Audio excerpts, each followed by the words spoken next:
with that said, tell me a little bit about your vision. And because you talked about a couple things. You got your day job and your other day job, and then you got your Mr. Telltales, and you got all these things. But what's the vision behind what you're doing? The vision really always starts at art, with this idea of art and community organizing. And that's where most of it starts. When I think about what's in the mirror, right? It is a vision that we're able to connect people to mental health services. We're able to bring people awareness, through art, but through the conversations with people. Like, I'm a people's person. I love people. I love talking to people. I love being able to be there for people. I just believe that, if we just make ourselves available when we can, that's the first step in leadership, or just, humanity, giving yourself to people when you can, right? We always have to have boundaries. And I learned that, right? If anything about leadership, you learn you have to have boundaries.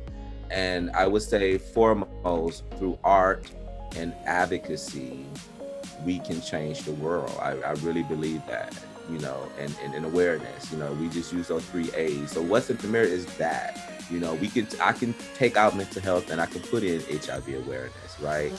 I can take out HIV awareness and I can put in, trans safety.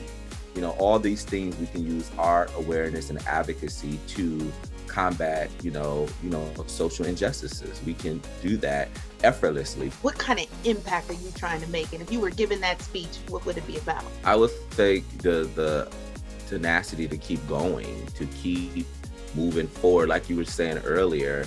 And I even want to say, going back to like something I learned about leadership, and it's very important when we talk about like the healing justice model around being in community, is boundaries. And I kind of talked about it, but I think it's very important in any leadership style or any position that you're in, that you create boundaries for yourself. You create boundaries for people you work with. You create boundaries for family, loved ones, partners, and the people that you're in a community with. I am learning today and advocating for us not to be a martyr to the work that we do. Even great work. And a lot of times the work you're doing for the community is the work you really should be doing for yourself. That's a lot of times it works that way. If you're preach, Mr. Telltales. I mean, it really is. And I think it automatically happens. Not saying that should be the work that you're doing for yourself, but it usually that's how we process through life. Yeah, it usually is the work you're doing. So you want to have boundaries when you are showing up emotionally, showing up professionally, showing up, giving your all. Even in your work, right? If you're the best of what you do, you're vulnerable most times. If you're really giving it 150%. And so I would just definitely want to just put that out there around boundaries. We have to learn them and set them and live and change. They're changeable. They don't have to. That's right. They're not fixed and hard. You can learn. Yeah. Right.